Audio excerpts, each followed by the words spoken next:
መሬት ተነስቶ መጾም ዝም ብሎ መጾም መራብ ነው።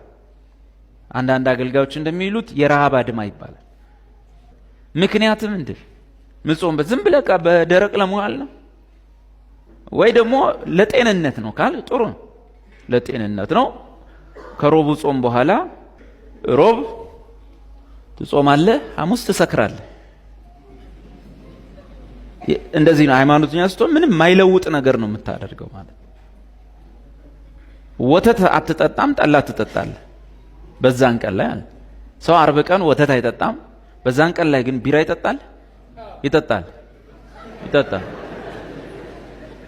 እውነት ውሸት? እንደዚህ የተምታታ ነገር ውስጥ የምትገባው መጽሐፍ ቅዱስ ስለ ጾም የሚያስተምረውን ነገር ካለማስተዋል ነው ማለት። ኦኬ፣ በአዲስ ኪዳን ስንመጣ ዋነኛው ጾመኛ ጌታ ኢየሱስን ነው። ኢየሱስ 30 ዓመት ሙሉ ሲኖር ጾም የሚል የለም። በ30ኛ ዓመት ከተጠመቀ በኋላ አገልግሎት ሊጀምር ሲል 40 ቀን ጾመ። ምክንያት አለው?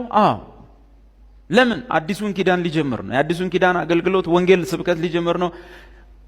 ውጤት 40 ቀን ከጾመ በኋላ ውጤት ኢየሱስም መንፈስ ተመልቶ ተመለሰ።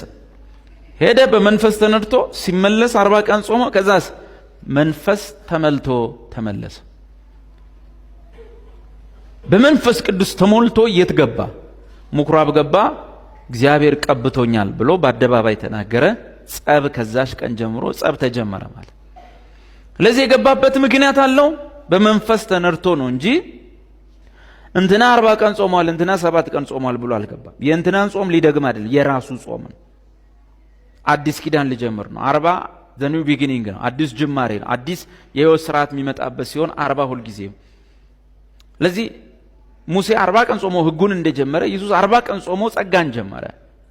ሙሴ 40 ቀን ጾሞ ኦሪት እንደተጀመረች ክርስቶስ 40 ቀን ጾሞ ወንጌል ተጀመረ። ለዚህ አዲሱ ኪዳን ጀማሪ ስለነበር 40 ቀን ጾመ። ውጤት ምን ሆነ? ውጤቱ መንፈስ ሞልቶበት ተመለሰ።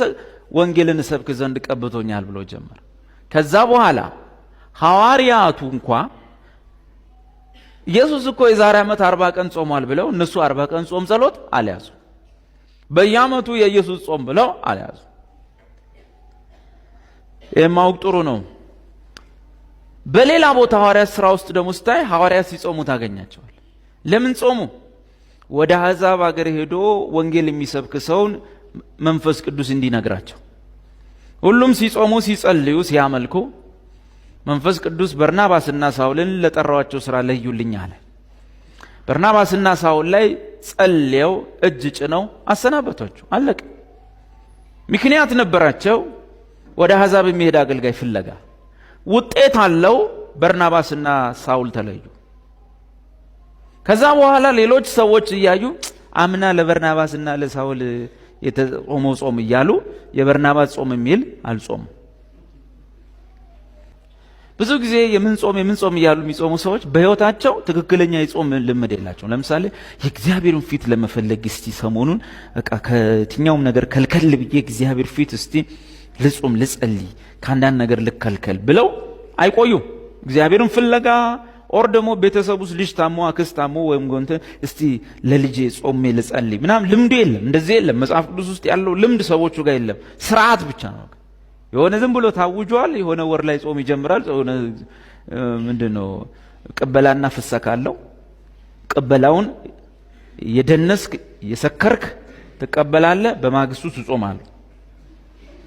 ልክ ስታልቅ ፍሰካ አለ። ምን ያጠራቀምከው ስንት ቀን ሙሉ ያጠራቀምከው ቦዘኔነት አለ። እሱም በአንድ ምሽት ሄዶ ተወጥቶ በሽታ ሸምቶ ቤቱ ይገባል ማለት ነው።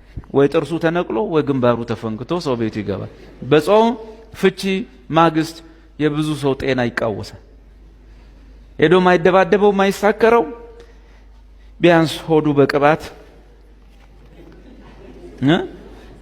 ይበጠበጣል። አይበጠበጥ? ይበጠበጣል። እስቲ ፍቺ እየጠበቅ አምቡላንሷን ስማ። ከወትሮ ቀን በተለየ ድምጿ ይጨምራል።